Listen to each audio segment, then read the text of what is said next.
Start करते हैं आज की क्लास को और देखते हैं आज का सबसे पहला और इम्पोर्टेंट क्वेश्चन।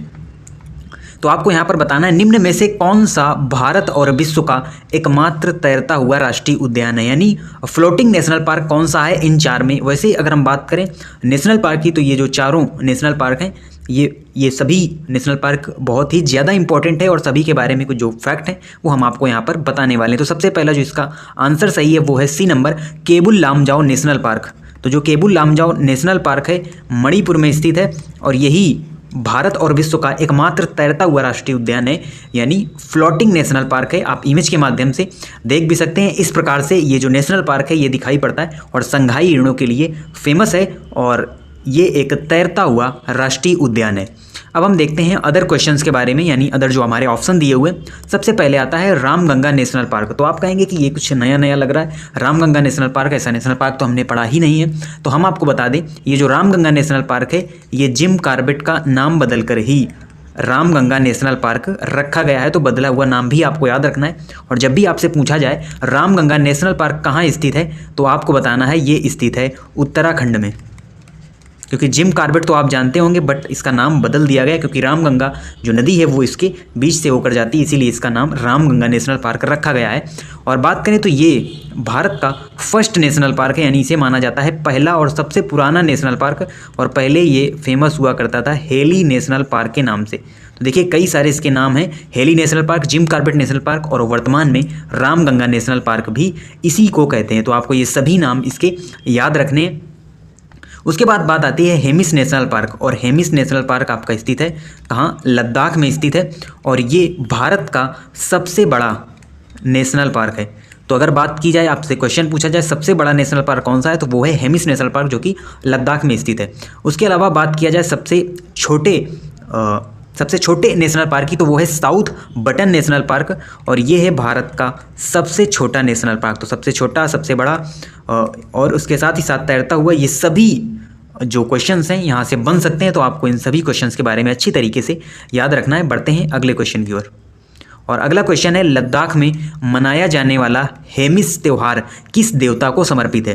तो देखिए लद्दाख में ये जो फेस्टिवल है हेमिस नाम से फेस्टिवल लद्दाख में मनाया जाता है और हमने जब पढ़ा था फेस्टिवल्स ऑफ इंडिया के बारे में तो वहाँ पर हमने आपको बताया था लद्दाख में कई सारे फेस्टिवल मनाए जाते हैं। साथ ही साथ जो तिब्बती नववर्ष होता है बेसिकली इसी के उपलक्ष्य में ये जो हेमिस त्यौहार है वो मनाया जाता है और ये यहाँ पर समर्पित है भगवान पद्मसंभव को। जो वहाँ के भगवान हैं भगवान पद्मसंभव, उन्हीं को ये समर्पित है हेमिस त्यौहार। तो आपको याद रखना है। और ये कहाँ मनाया जाता है, ये मनाया जाता है लद्दाख में और हम इमेज के माध्यम से भी इसे देख लेते हैं। तो ये देखिए इस प्रकार से वहाँ पर मुखौटे पहन के लोग डांस करते हैं और ये अपने भगवान को समर्पित इस फेस्टिवल को सेलिब्रेट करते हैं जो भी लद्दाख के पीपल है। अगला क्वेश्चन है टेरेस खेती निम्न में से किस प्रकार की भूमि पर की जाती है। तो टेरेस एक प्रकार ये एग्रीकल्चर का एक प्रकार है टेरेस खेती और ये आपको देखने को मिलेगी सिर्फ और सिर्फ पहाड़ी इलाकों में, यानी जहाँ पर पर्वत पाए जाते हैं पर्वतों में ही ये जो खेती है वो की जाती है टेरेस खेती, जिसे हम बेसिकली कहते हैं। टेरेस खेती का यहाँ पर मतलब है जो खेती पहाड़ की ढलान में की जाती है, पहाड़ की ढलान में की जाने वाली जो खेती होती है, क्योंकि पहाड़ों में जो वहाँ पर भूमि होती है वो यहाँ पर काफ़ी यानी समतल नहीं होती है जैसा कि हम मैदानों में देखते हैं। तो इसलिए वहाँ पर खेती करना थोड़ा सा टफ हो जाता है और इसीलिए वहाँ पर एक नई प्रकार की जो खेती है वो की जाती है, यानी बेसिकली वहाँ पर हम पहाड़ की ढलान में सीढ़ीदार खेतों का वहाँ पर निर्माण किया जाता है और इस माध्यम से वहाँ पर खेती की जाती है। तो सीढ़ीदार खेती को ही यहाँ पर थोड़ा सा आपसे वर्ड प्ले करके यहाँ पर पूछ लिया गया है। टेरेस खेती बेसिकली सीढ़ीदार खेती ही है और ये आपको देखने को मिलेगी कहाँ पर, पर्वतीय इलाकों में, यानी जो आप हमारा हिमालयन रीजन है वहाँ सभी जो खेती की जाती है वो बेसिकली टेरेस खेती ही की जाती है, जिसे हम सीढ़ीदार खेती भी कहते हैं और इसको हम इमेज के माध्यम से अच्छी तरीके से समझ भी सकते हैं। तो देखिए इस प्रकार से आपने देखा होगा जो भी हिमाचल प्रदेश वाला एरिया है या जो भी हिमालयन रीजन है वहाँ पर जो आपको खेत दिखाई देंगे वो इसी प्रकार से होंगे, जिन्हें हम सीढ़ीदार खेत और साथ ही साथ टेरेस खेती के नाम से भी इस खेती को जानते हैं। तो काफ़ी इंपॉर्टेंट क्वेश्चन है, आपको याद रखना है। बढ़ते हैं अगले क्वेश्चन की ओर और अगला क्वेश्चन है भारत सरकार ने निम्न में से किस तिथि को सुभाष चंद्र बोस की जयंती को पराक्रम दिवस के रूप में मनाने का निर्णय लिया है। तो देखिए पराक्रम दिवस मनाना अभी रिसेंटली ही शुरू किया गया है भारत सरकार के द्वारा कि हम नेताजी सुभाष चंद्र बोस की जयंती को पराक्रम दिवस के नाम से यहाँ पर मनाएंगे इस दिवस के रूप में। तो देखिए ये डेट है आपकी 23 जनवरी जो कि रिसेंटली अभी 23 जनवरी हुई, जब नेताजी सुभाष चंद्र बोस की जयंती थी और उन्हीं के अवसर पर इस पराक्रम दिवस को मनाया जाएगा। उसके अलावा जो अदर डेटें लिखी हुई हैं इसमें भी कहीं ना कहीं किसी की जयंती ही शामिल है और उसमें भी एक पर्टिकुलर दिवस को मनाया जाता है, तो वो भी हम आपको बताते हैं। देखिए सबसे पहले आती है 25 दिसंबर, जिस दिन क्रिसमस होता है तो 25 दिसंबर को ही मनाया जाता है सुशासन दिवस।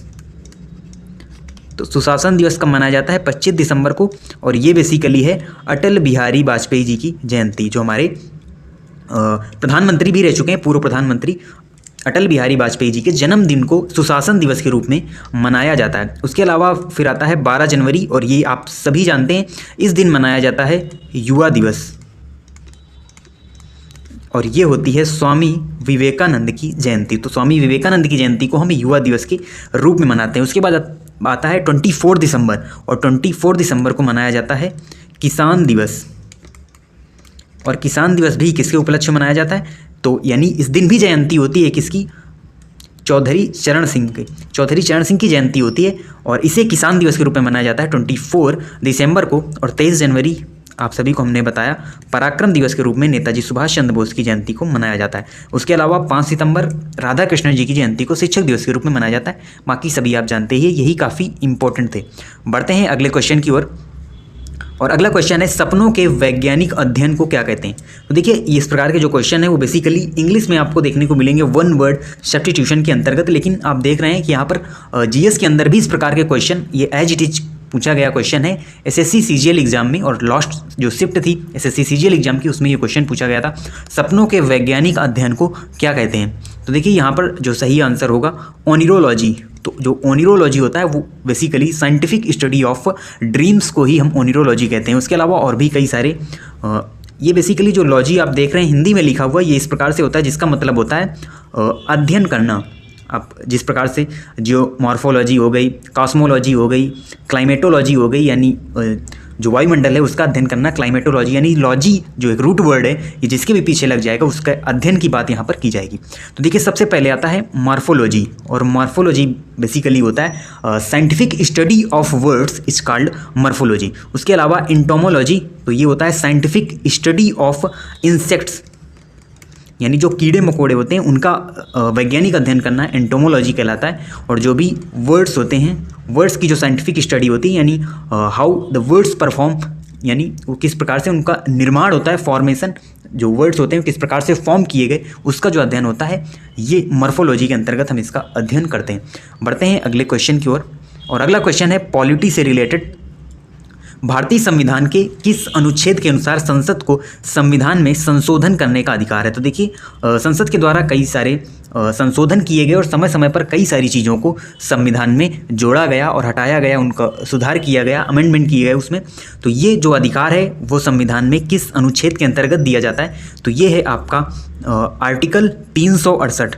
तो आर्टिकल 368 के अंतर्गत संविधान में यह प्रावधान किया गया है कि संसद उसका एक क्राइटेरिया होता है कि जैसे कोई यानी ज़्यादा बड़ा बदलाव करना है तो फिर आपको कई जगह से, यानी लोकसभा, राज्यसभा, सभी जगह से उस बिल को वहाँ पर पास करना होगा। तो इस यानी आर्टिकल 368 की सहायता से संसद संविधान में संशोधन कर सकती है, बट वो जो संशोधन होना चाहिए वो किसी भी प्रकार से जो संविधान है उसके मूलभूत ढांचे को परिवर्तित ना करे, क्योंकि न्यायपालिका यानी कि सुप्रीम कोर्ट के द्वारा उस बदलाव की, उस संशोधन की जांच की जाएगी। अगर वो उल्लंघन करता है संविधान का तो उसे शून्य घोषित कर दिया जाएगा, जो कि सुप्रीम कोर्ट की स्पेशल पावर के अंतर्गत आता है। तो ये बात भी आपको यहाँ पर ध्यान रखनी है।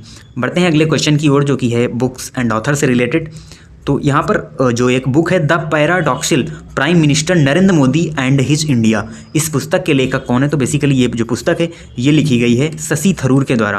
तो शशि थरूर के द्वारा ये बुक लिखी गई है the paradoxical prime minister Narendra Modi and his India. अब बढ़ते हैं हम अगले क्वेश्चन की ओर, और अगला क्वेश्चन है इलाहाबाद में समुद्रगुप्त की जो प्रशस्ति है वो किसने लिखी थी? इलाहाबाद जिसका नाम बदलकर वर्तमान में क्या कर दिया गया है? प्रयागराज, यानी जिसे हम प्रयागराज के नाम से जानते हैं इस समय। और ये जो समुद्रगुप्त की प्रशस्ति है इसे हम किस नाम से जानते हैं? तो ये प्रयाग प्रशस्ति के नाम से जानी जाती है जो समुद्रगुप्त की प्रशस्ति है। और इलाहाबाद का नाम वर्तमान में क्या है? प्रयागराज है, और इसे लिखा गया था हरिसेन के द्वारा।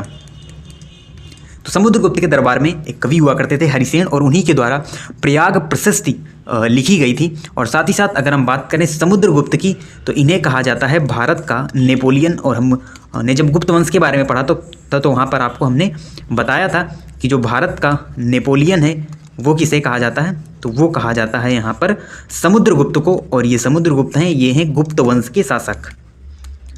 तो गुप्त वंश के शासक हैं समुद्रगुप्त, और इन्हीं की जीवन पर आधारित यानी इन्हीं के जो कई सारे कार्य हैं उनका वर्णन इस प्रयाग प्रशस्ति के अंतर्गत किया गया है। बढ़ते हैं अगले क्वेश्चन की ओर। और अगला क्वेश्चन है, निम्न में से कौन सी गैस प्राकृतिक रूप से फास्फोरस युक्त कार्बनिक पदार्थों के अवयवी क्षय के जरिए निर्मित होती है। यानी जो फास्फोरस युक्त कार्बनिक पदार्थ होते हैं उनके क्षय के जरिए निर्मित होने वाली जो गैस है वो है आपकी फॉस्फीन गैस। यानी इस जो क्वेश्चन का सही आंसर होगा वो होगा फॉस्फीन गैस। बढ़ते हैं अगले क्वेश्चन की ओर। और अगला क्वेश्चन है, आवर्त नियम जैसा कि आज हम देखते हैं कि विकास का श्रेय किसे दिया जाता है। यानी जो आवर्त नियम है, या हम ये कह लें जो आवर्त सारणी है, इसके विकास का जो श्रेय है वो किसे दिया जाता है। तो यहाँ पर सही आंसर होगा दिमित्री मेंडलीफ। तो जो दिमित्री मेंडलीफ हैं इन्हीं के द्वारा आवर्त सारणी और आवर्त नियम की रचना की गई थी, तो इन्हीं को ये श्रेय दिया जाता है। उसके अलावा बात करें अगर हम रदरफोर्ड की, तो ये भी एक फिजिक्स के हम ये कह लें फिजिक्स के क्षेत्र में इन्होंने बहुत सारा कार्य किया। और आप जो अल्फा प्रकीर्णन प्रयोग पढ़ते हैं वो भी रदरफोर्ड के द्वारा ही किया गया था। और उसके अलावा नील्स बोहर भी रिलेटेड है परमाणु से, और जे सैमसन के द्वारा खोज की गई थी किसकी, इलेक्ट्रॉन की खोज की गई थी जे थॉमसन के द्वारा, और रदरफोर्ड के द्वारा प्रोटॉन की खोज की गई थी, और वैज्ञानिक थे चैडविक जिनके द्वारा न्यूट्रॉन की खोज की गई थी। तो ये हमारे आज के इंपॉर्टेंट 10 क्वेश्चन